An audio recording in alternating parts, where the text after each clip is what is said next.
السلام عليكم ورحمة الله وبركاته مدنيال يمروين ميل والبا ودافع عالم كان نقل جان قاديسان halkani waa STV waxaad ku soo dhawaataan warkii oo adahan oo kala aad nooga barateen inaan idin ka soo tabino stuudiyaha STV ee magaalada Jigjiga wararkaan idin haynana waxa kamid ah waxa gudaha xafiiska waxbarashada ee deegaanka Soomaalida Itoobiya lagu soo gabagabeeyay dood cilmiyeed isugu jirtay tartan iyo tababar baryahanba u socday ardayda wax ka barata dugsiyada sare ee magaalada Jigjiga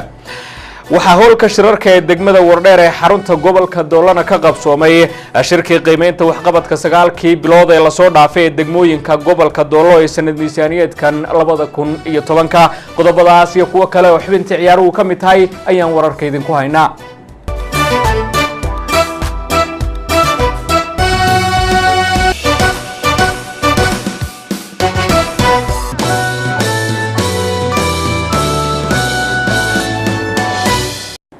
markale kulanti wanaagsan ku soo dhawaada warkii oo faahfaahsan anigoo Maxamed Axmed ayaa idin la socodsiinaya waxa gudaha xafiiska waxbarashada ee deegaanka Soomaalida Itoobiya lagu soo gabagabeeyay dood cilmiyeed isugu jirtay tartan iyo tababar baryahanba u socday ardayda wax ka barata dugsiyada sare ee magaalada Jigjiga warbixin umuurtan ku saabsan Maxamed Cumar Ceelaabe ayaa faahfaahinaya dadaalada kor loogu qaadayo tayada waxbarashada deegaanku waa mid guud ahaanba ka socota deegaanka si haddaba loo helo arday dhan kastaba ka tayaysan waxaa jira tallaabooyin badan oo ku dayasho leh oo ay wadaan xafiiska waxbarashada dowladda deegaanka Soomaaliya Itoobiya oo kaashanaya baawadaagtiisa kala duwan haddaba waxaa gudaha xafiiska waxbarashada dowladda deegaanka Soomaaliya Itoobiya lagu soo gunaanaday dood cilmiyeed isugu jiray tartan iyo tababaro baryahanba u socday ardayda wax ka barata dugsiyada sare maamulka magaalada Jigjiga tartankan ama dood cilmiyeedkan uu soo diyaariyay ururka midowga ardayda ee jaamacadda Jigjiga oo kaashanaya xafiiska waxbarashada dowladda deegaanka Soomaaliya Itoobiya iyo jaamacaddaasi Jigjiga ayaa waxaa gabagabay tartankan isugu soo hadhay dugsiga hormuudka ee maamulka magaalada Jigjiga iyo dugsiga sare maamulka magaalada Jigjiga waxaana munaasabadan ka soo qayb galay mas'uuliyiin ka socda xafiiska waxbarashada dowladda deegaanka Soomaaliya Itoobiya mas'uuliyiinta jaamacadda Jigjiga maamulayaasha iyo ardayda iyagoo abaalmarinta la siinayay iyo sidoo kale xubnaha ururka midowga ardayda oo iyagu soo qabanqaabiyay hawshani waxaana goobtaasi si wada jira ugu uga hadlay wasiir ku-xigeenka xafiiska waxbarashada dowladda deegaanka Soomaaliya Itoobiya mudane Maxamuud Axmed Nuur iyo madaxweyne ku-xigeenka jaamacadda Jigjiga ee daraasaadka iyo cilmi baarista mudane Ilyas Cumar waxa weeyaan ina dhiirigelin ay u noqoto ardaydan hadda tartanka ku jirtay iyo ardayda deegaanka oo dhan ee dugsiyada ku jirtay taas waa mid weeyaan sidoo kale waxa weeyaan sida ogsoontiin hadda dalka iyo deegaankaba culayska waxa la saaray waxa weeyaan waa science iyo technology weyn gaar ahaan maadooyinka natural science ka xisaabta biology-ga chemistry-ga ayaa culayska la saaray iyo mathska marka qofku markuu maadooyinka ku fiicnaado waxa weeyaan waxbarashadiisa kor buu kacaysaa marka anagoo taa ka duulina waxaan xafiiska waxbarashada aanu insha Allah sii wadi doonaa dadaalada noocan oo kale muhiimadda maanta meeshaan ka fadhino waxa weeyaan in ardaydeenu aqoontii loo baahnaa iyo khibradii loo baahnaa inta ay yar yihiin inay helaan aqoontuna wax kala baa waa science and technology dunida maanta waxa lagu hagayaa waa intaas dhalinyarta waxa laga rabaa kaalintiina aad kala timaadaan aad ka soo baxdaan baa loo baahan haddii ma garanaysaa kaalintaas in laga soo baxan ay tahay qasab waa in waxbarashada lagu dadaalaa qof aan cilmi ama bulsho aan waxbaran meel ay gaadhisay ma jirto intaasi kadib waxaa la gudagalay abaalmarinta ardayda ayuu ku mutaystay kaalmahan koobaad iyadoo halkaasi lagu abaalmariyay ardaydii ka socotay dugsiga hormuudka ee maamulka magaalada Jigjiga oo iyagu noqday ardayda ku guuleysatay kaalmaha koobaad iyadoo sidoo kalena ardaydii ka socotay dugsiga sare ee maamulka magaalada Jigjiga iyagana la siiyay abaalmarino kala duwan iyadoo dhammaan ardaydana abaalmarinta kala duwan la siiyay ay ka muuqdeen habluhu taasina ay qayb ka tahay dadaalka ay markasta xukuumadda deegaanka ugu jirto in kor loo qaado tayada ardayda gaaraan hablaha oo ka mid ah jooyinka u yaala xukuumadda deegaanka iyadoo ugu dambeynna halkaasi koobaba ama abaalmarino lagu siiyey maamulayaashii ka socday labadan dugsi isku soo waduba tallaabooyinkan ayaa wax qayb kayna mid xukuumadda deegaanka Soomaaliya Itoobiya ay markaas ku doonayso sidii loo soo saari lahaa arday dhan kastaba ka tayaysan isla markaana ku cilmiyeysan aqoon kaalin ka qaadata hirgelinta qorshayaasha kala duwan iyo geediga horumarineed ee dalka iyo deegaankaba waxa howlka shirarka ee degmada Wardheer ee xarunta gobolka Doolo ka qabsoomay shirkii qiimeynta waxqabadka 9 bilood ee la soo dhaafay ee degmooyinka gobolka Doolo ee sanad miisaaniyaedka 2010 warbixin umuurtan ku saabsan Axmed Nuur Cabdiwali ayaa inoo soo diray waxaa xarunta maamulka gobolka Doolo ee magaalada Wardheer ka furmay qiimayntii rubicii saddexaad ee warbixinta waxqabadka 9 bilood ee la soo dhaafay ee sanad miisaaniyadeedka 2010 qiimayntan oo ay xaadir ku ahaayeen dhammaan degmooyinka hoos yimaada gobolka Doolo ayaa waxaa furutaankii qiimayntan si wada jir ah uga hadlay gudoomiyaha gobolka Doolo mudane Maxamed Kaahin Xoosh iyo madaxa arrimaha xisbiga gobolka Doolo mudane Jaabir Shukri Maxamed hadalloodina waxaa ka mid ah sida tan waa qiimayntii waxqabadkii 9 bilood ee aan soo dhaafnay taasoo aan ku eegi doono dhinacyada horumarka nabadgelyada maamulka suuban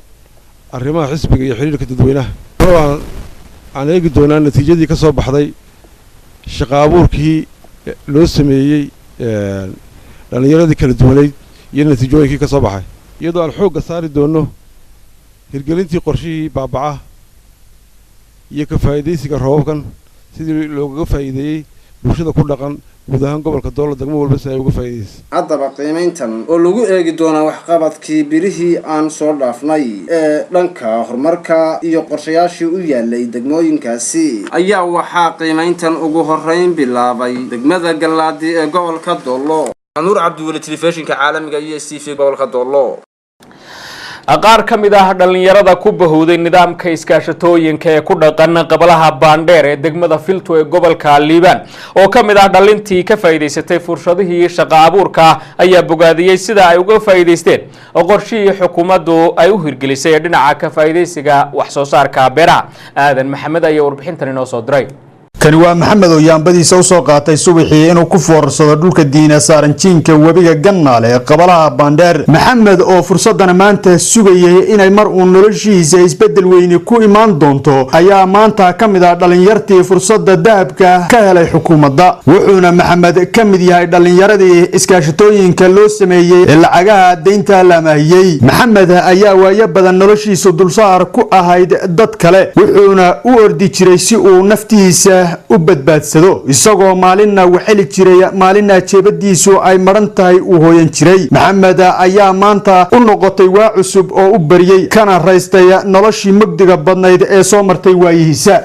noloshayda hore waxaan ahayn dad dhalinyaro oo aan haysanin ka faa'iideysi wax aan ka faa'iideysano ama aan ka shaqeysano wax badan aan haysanin waxaan ku shaqeysano ama aan ka shaqeysano macna laho oo ka shaqeysano ma awal ma heli jirin haddana waxaan ahanay dawladda ayaa shaqo abuur noo sameysay lacag aan ku shaqeysanana siisay haddana waxaan ka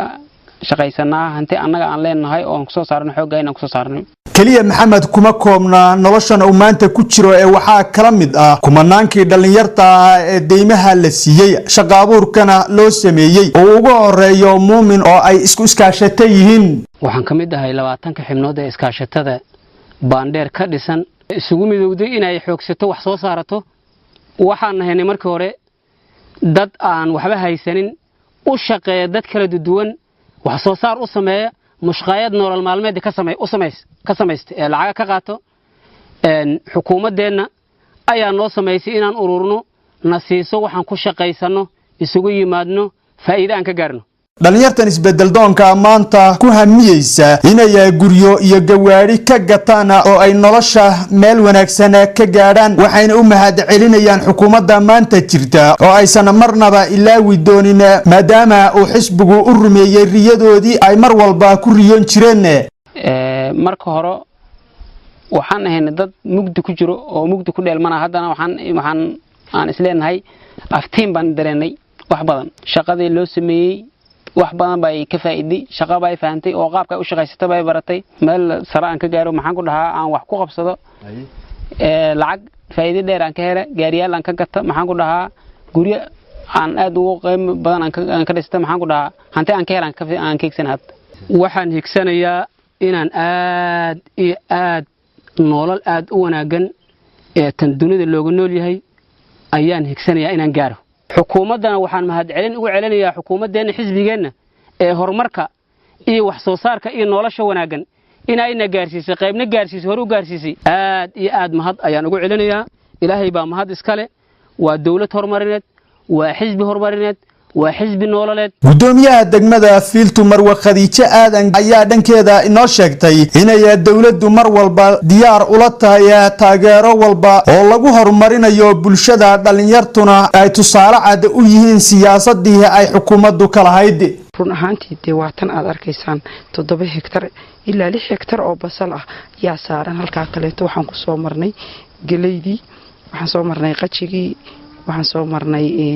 qarihii wax weyn bay ka qabteen lacagtiina wax weyn bay taasoo ka turjumaysa ujeedadii ay xukuumadda dawladda deegaanka Soomaalida iyo xisbiga dimuqraadiga shacabka Soomaalida Itoobiya ay ka lahaayeen in horumarka lagu tilaabsado wax soo saarka dhulka wax la beero dhalinyarada la dhiirigeliyo isku filaanshiyeena la soo cishado saboolnimada la tirtiro waxay ka tahay wax muhiim ah. aadan maxamed telefishinka caalamiga ee STV qabalaha Bandheera degmada Fiiltu. wali akhyaar halkaad warkaas ka dheehanaysaan waa stuudiyaha STV magaalada Jigjiga. wasaaradda arrimaha shaqada iyo shaqaalaha ee dalka ayaa sheegtay inay wado dadaallo wax lagaga qabanayo qulqulatooyinka ka jira arrimaha shaqada iyo shaqaalaha. Ibraahim Cabdi Muuse ayaa eegaya. muddaha tan laga jooga 129 sano ayaa waxa wadamada Yurubta iyo Mareykanka ka dhacay dhaqdhaqaaqyo kala duwan oo lagu diidan yahay waxyaabaha kala duwan ee shaqaalaha moral xumada u keena iyo waliba tallaabooyinka ka dhanka ah dhammaanba xuquuqda shaqaalaha waxaana la isku dayay in la sugo xuquuqda shaqaalaha maadaama wixii intaasi ka horeeyay dadka shaqaalaha ay shaqayn jireen inta u dhaxaysa 10 ilaa 18 saacadood isla markaana aan wax dheeri ah lagu siin jirin saacadaha dheeriga ah mishaarkooduna waxa uu ahaa midaan munaasib ku ahayn hawsha ay qabanayaan wax ka qabashada arrimahaasina waxa guntiga u gaabsaday shaqaale aad u tiro badan waxaana shaqaalihii xuquuqdooda ku doodayay soo wajahay marxalado kala duwan oo keenay dhimasho iyo dhaawacba iyo waliba xabsi si kastaba ha ahaatee shaqaalihii waxay ku guuleysteen inay xuquuqdooda soo dhacsadaan waxaana la isla qaatay in wax laga bedelo nidaamkii hore waxaana la dejiyay sharci heer caalami ah oo lagu dhaqmayo waxa ayna wadamada dunidu qalinka ku duugeen in sharcigaasi yahay mid ka dhaxeeya shaqaalaha caalamka isla markaana ay shaqaaluhu u madax bannaan yihiin xorriyad qowlka haddaba dalkeena Itoobiya ayaa markii 43aad laga xusay maalinta shaqaalaha adduunka halka caalamkana laga xusay markii 129aad wasaaradda shaqada iyo arrimaha bulshada ee dalkeena Itoobiyana waxa ay wadaadadaalo wax lagaga qabanayo qulqulatooyinka ka jira arrimaha dhinaca shaqada iyo shaqaalaha waxaana arintaasi ka hadashay wasiirka wasaaradda shaqada iyo arrimaha bulshada ee dalkeena Dr. Hiruut Waldemariam waxayna sheegtay inay ka wasaarad ahaan wadaan dadaalo ballaaran oo wax lagaga qabanayo qulqulatooyinka ka jira dhanka xuquuqda shaqaalaha በቀጥታም ሆነ በተዘዋዋሪ የመደራጀት መብትን የሚጋፋ ድርጊት ህገወጥ የመሆኑ ጉዳይ ስለማያከራከር ፈጥኖ ሊታረምና አደብ ሊይዝ ይገባል። si toos ah ama si dadbanba ha ahaatee wax kasta oo wax u dhimaya xuquuqda midowga ururada shaqaalaha waa in si degdeg ah loo saxo maadaama aynan arrintaasi ahayn mid sharciga waafaqsan arrimaha midowga ururaduna waxay u muuqdaan kuwo aan hawlgalkooda jawaab laga bixinin oo sidaas uun xilliyo badan isku soo bedbedeli jiray sidaa darteed waa in hawshaasi wax laga bedelo oo dadka loo shaqaynayo iyo kuwa shaqaalaha ahi iyo weliba mas'uuliyiinta hawlaha dawladda fulinaya waa inay si wada jir ah wax u wada qabtaan si aan hadafkeena ugu guuleysano sidoo kale waxa ay sheegtay Dr. Hiruut Waldemariam inay laga maarmaan tahay in wada jir loo wada hawlgal si aan ugu guuleysano hadafkeena horumarineed waa tahay eegana aanu jaleecno xubintii ciyaaraha Maxamed Qamaan ayaa u diyaara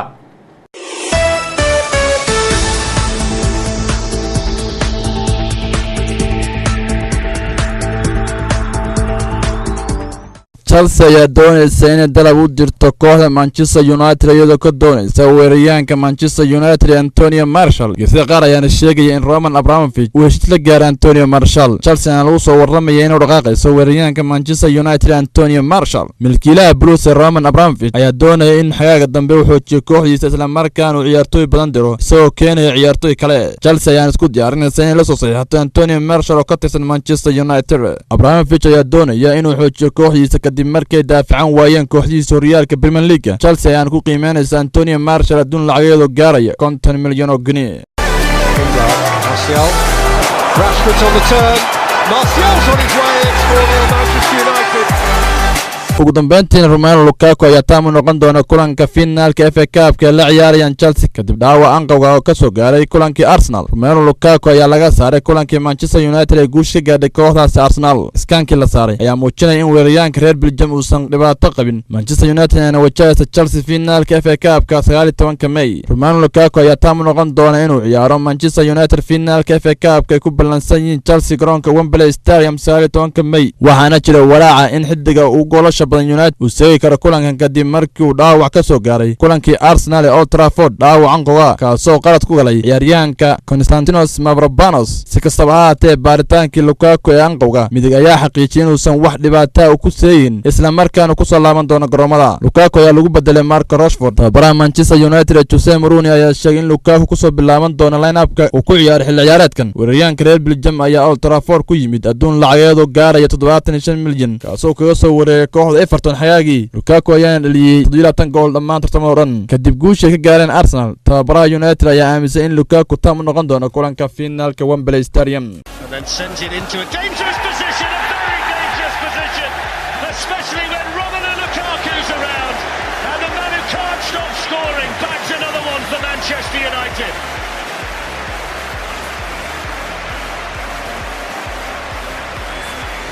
That's just what he needed, Jose Mourinho.